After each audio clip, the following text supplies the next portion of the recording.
नमस्ते, welcome to संस्कार plus academy. हम एक्सरसाइज 4.4 के लिए आगे बढ़ेंगे। 4.4 जिस टॉपिक पर बेस्ड है, उस टॉपिक का नाम है theorem of equal ratios. Theorem of equal ratios क्या मतलब है, थ्योरम समझेंगे पहले।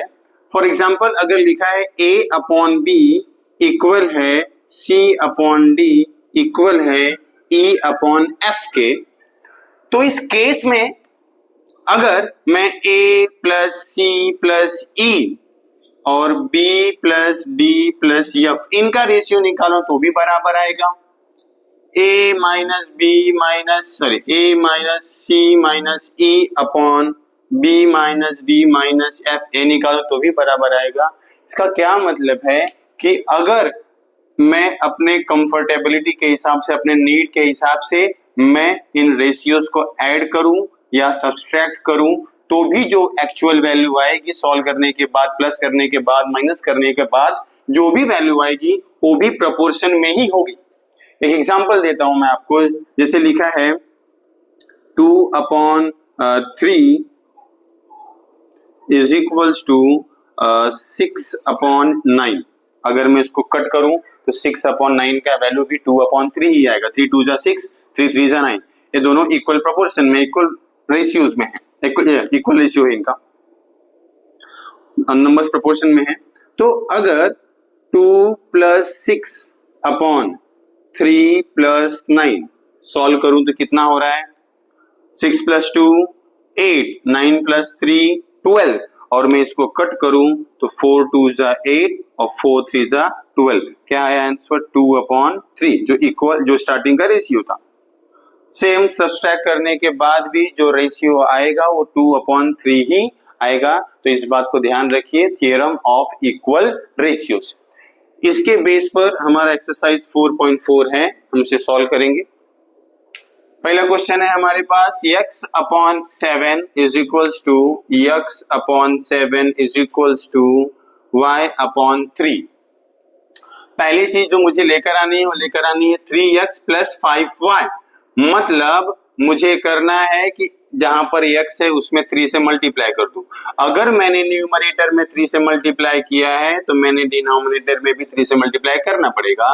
तो 3x अपॉन 21, फिर इक्वल्स टू, मैं इक्वल इक्वल लिख सकता हूं क्योंकि अभी भी अगर मैं कट करूं तो रेशियो x अपॉन 7 ही आने वाला है। ठीक है, अगला क्या चाहिए मुझे? 5y। तो जो y वाला सेगमेंट है उसको पकड़ूंगा मैं, ऊपर न्यूमरेटर में 5 से मल्टीप्लाई कर दिया तो डिनोमिनेटर में भी 5 से मल्टीप्लाई, 5 3 जा 15। ठीक है, जो पहली चीज निकालनी है, जो निकालनी है 3x प्लस 5y। तो इसके बाद मैं लिखूंगा, मैं ऐड कर सकता हूं 3x plus 5y divide by 21 plus 15, और इसको सॉल्व करेंगे तो हो जाएगा 3x plus 5y divide by 21 plus 15 हो जाएगा 36। मतलब जो खाली जगह है नीचे वहां पर आने वाला है 36। अगला क्या है मेरा? 7x minus 9y। मतलब जहां पर x है वहां पर 7x है, तो 7 से न्यूमरेटर में मल्टीप्लाई, 7 से डिनोमिनेटर में मल्टीप्लाई, इक्वल्स टू जहां पर y है वहां पर मुझे चाहिए 9y। तो ऊपर न्यूमरेटर में 9 से मल्टीप्लाई तो डिनोमिनेटर में भी 9 से मल्टीप्लाई। ठीक है, और दोनों के बीच सब्सट्रैक्शन है, मतलब 7x माइनस 9y अगर न्यूमरेटर में हुआ है तो डिनोमिनेटर में होगा 49 माइनस 27, और इसको सॉल्व करूंगा तो न्यूमरेटर में कोई बदलाव तो नहीं होगा, बट डिनोमिनेटर 9 माइनस 7 2, 4 माइनस 2 2, तो यहाँ पर 22 आएगा और यहाँ पर 36 आएगा। ठीक है, इसका अल्टरनेटिव मेथड भी है। अगर आपको लग रहा है कंफ्यूजन है तो इसका अल्टरनेटिव मेथड है, जिसे हम पहले करते थे, मैं लेट कर लूंगा। या देखिए अल्टरनेटिव मेथड है x upon 7 is equals to y upon 3, इसको मैं लेट कर लूंगा k। तो इस केस में x की वैल्यू हो जाएगी 7k, y की वैल्यू हो जाएगी 3k। इसको सॉल्व करते हैं, क्या हो जाएगा? 3x प्लस 5y अपॉन यम लेट कर लेता हूं, नीचे यम है, इज इक्वल्स टू k। क्यों k? क्योंकि ये जब इक्वल थे मैंने इनको k लिया है तो टोटल भी इक्वल है, तो इसकी वैल्यू भी मैं k ले सकता हूं। ठीक है, चले सॉल्व करते हैं। यम को वहां भेज दो, k को यहां ले लो, तो क्या हो जाएगा? और वैल्यूज रखो 3, x के बदले कितना हो जाएगा? 7k प्लस 5 y के बदले कितना हो जाएगा 3k डिवाइड बाय k यहाँ ले लिया, m को वहां भेज दिया। 7 3 सा 21k प्लस 5 3 सा 15k divide by k is equals to m। ऊपर प्लस करेंगे तो 36k upon k is equals to m, और m की वैल्यू हो जाएगी k के सब कट होने के बाद 36। सेम हमारा यहाँ पर भी 36 आया था। तो एक अल्टरनेटिव मेथड है, इसके जरिए भी आप कर सकते हैं। ठीक है, सेकंड क्वेश्चन देखते हैं हम लोग। सेकंड क्वेश्चन में क्या है, ए वाला ज्यादा इजी, इसको याद रखिए। क्या है, a upon 3 is equals to a upon 3 is equals to b upon 4 is equals to c upon 7। पहली नीड मुझे a है, तो a तो मेरे पास है, फिर 2b का है, जहां पे b है वहां पर 2 से multiply, 2b upon 8 is equals to c, जहां पर है वहां पे 3 चाहिए, 3c डिवाइड बाय 21। अगर न्यूमरेटर में मल्टीप्लाई हुआ है तो डिनोमिनेटर भी मल्टीप्लाई कर जाएगा। ठीक है, इक्वल्स टू, अब जिस पैटर्न में चाहिए मुझे उस पैटर्न में ले लूंगा मैं। ऊपर लिया मैंने a minus 2b plus 3c, मतलब a मेरा प्लस में है, 2b मेरा माइनस में है और 3c मेरा प्लस में है। तो जिस सीक्वेंस में न्यूमरेटर को लिया है हमने, उसी सीक्वेंस में डिनोमिनेटर को भी लेंगे। a वाले के पास क्या है 3, फिर माइनस है, 2b वाले के पास क्या है 8, फिर प्लस है, 3c वाले के पास है 21। सॉल्व कर लो तो ऊपर तो कोई बदलाव नहीं आएगा, नीचे हो जाएगा 3 माइनस 8 हो जाएगा -5 प्लस 21, और इसको सॉल्व करेंगे तो a minus 2b plus 3c divide by 16। तो यहाँ पर मेरी वैल्यू हो गई 16। जो नेक्स्ट अगला जो दिया है मुझे, उसमें ध्यान से देखिए, तो जो दे के रखा है वो 6 माइनस 8 प्लस 14 है ना। 6 माइनस 8 प्लस 14 है। इसको मैं थोड़ा क्लियर कर देता हूँ। यहाँ पे मैं यहाँ से 2 कॉमन लिख सकता हूँ, इसको मैं लिख सकता हूँ कि 2, इसको लिख दिया मैंने 3 माइनस 4 प्लस 7, लिख सकता हूँ मैं 3 माइनस 4 प्लस 7। ध्यान से देखिए, बाहर 2 ले लिया मैंने, यहाँ पे लिख दिया मैंने 3 माइनस 4 प्लस 7। तो सेम ऊपर भी उसी पैटर्न में आएगा, 2 बाहर हो जाएगा, और 3 किसके पास है तो a के पास है, माइनस 4 किसके पास है तो b के पास है, और 7 किसके पास है c के पास है, प्लस c। ठीक है, तो ऊपर हो जाएगा मेरा 2b minus 2a minus 2b plus 2c divide by जो इसने दिया है 6 माइनस 8 प्लस 14। तो इस वाले का आंसर ऐसे आएगा। ठीक है, ये थोड़ा सा कॉम्प्लिकेटेड है, आपकी प्रैक्टिस ज्यादा लगेगी यहाँ पर, अच्छे से प्रैक्टिस करिए इसको। थ्योरम ऑफ इक्वल रेशियोज एक इम्पॉर्टेंट है, आगे ज्यादा यूज है नहीं उसका, लेकिन फिर भी टॉपिक है तो पढ़ना है अपने को। ठीक है, आगे बढ़ते हैं। क्वेश्चन नंबर 2 में क्या बोला है, 5m minus n is equal to 3m plus 4n, then find the values of the following expression. हमने ऐसे क्वेश्चन पहले सॉल्व किए हैं। क्या हो जाएगा देखिए, 5m minus n is equal to 3m plus 4n। m वालों को एक साइड किया मैंने, 5m प्लस 3m था, यहाँ आया तो माइनस 3m, 4n पहले से था, माइनस n वहां गया तो plus n, 5 minus 3 2m is equals to 5n। तो m अपॉन n की वैल्यू आएगी 5 अपॉन 2। मैं लेट कर लेता हूं कि m is equals to 5k और n is equals to 2k।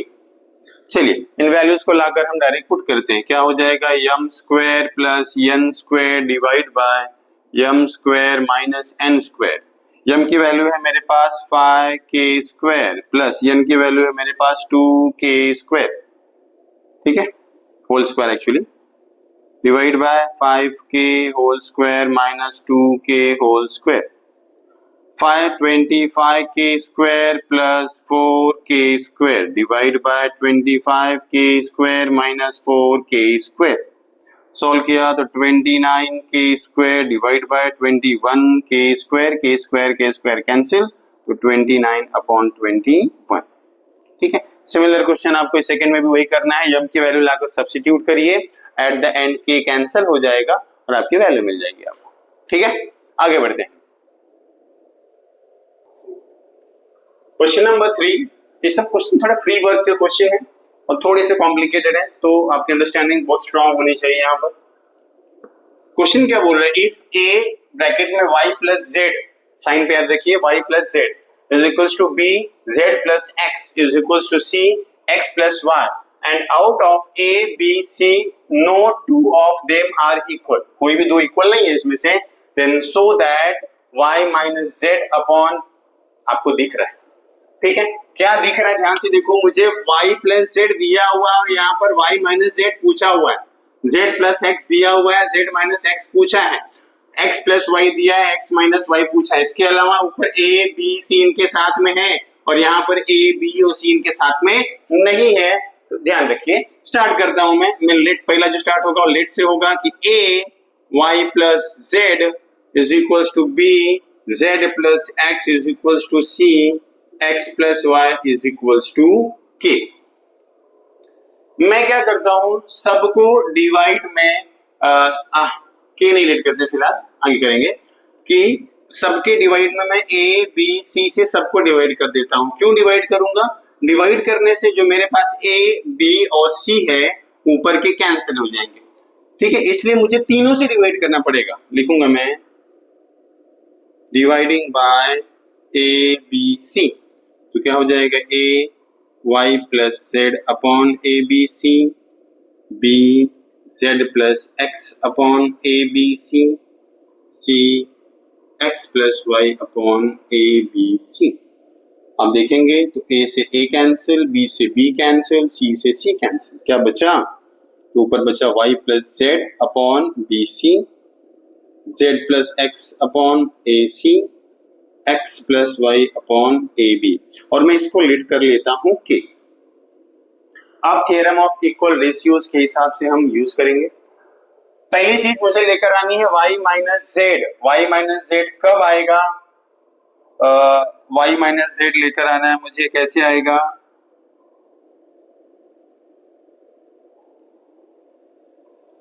किसी ऐसे दो टर्म को मैं साथ में लूं,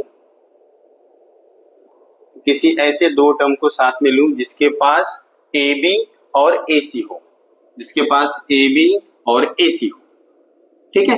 डिनोमिनेटर को ध्यान से देखो, तो अगर मैं a से मल्टीप्लाई कर दूं तो AB माइनस AC लिखा है, तो AB माइनस AC मैं कर सकता हूं let, sorry, since k is equals to, इन दोनों को देखो AB माइनस AC कर रहा हूं मैं, तो क्या हो जाएगा x plus y minus z minus x upon AB minus AC। मैंने क्या किया, इस वाले टर्म में से इस वाले टर्म को मैंने माइनस कर दिया, तो आप ध्यान से देखोगे तो x और x कैंसिल हो गया और ऊपर बचा y माइनस जेड और नीचे a कॉमन हो गया, तो a b माइनस c मुझे पहला मिल गया। फिर again and k is equals to, अगला क्या चाहिए मुझे, bc minus ba, bc minus ba, ठीक है, तो मैं लिखूंगा y plus z minus x minus y upon B c minus b a b को मैं बी ए लिख सकता हूं, ऊपर वाई वाई कैंसिल हो गया, z minus x upon B c minus, या बी कॉमन ले रहा हूं मैं, सिंपल सी बात है, तो अंदर बचेगा मेरा सी माइनस ए, ये होगा सेकेंड। थर्ड क्या है मेरा, c a minus c b, c a minus c b, तो मैं लिखूंगा z plus x minus y minus z divide by a c minus b c, ठीक है, क्या क्या कैंसिल हो रहा है, z कैंसिल हो गया, बचा x minus y upon c common हो गया, a माइनस b, ठीक है। अगर आप नोटिस करो तो तीनों के है, मैं तीनों को इक्वल लिख सकता हूं, देयरफॉर फ्रॉम 1 2 एंड 3 मैं लिख सकता हूं कि y minus z divide by a, b minus c equal है z minus x, b c minus a equal है x minus y divide by c, a minus b।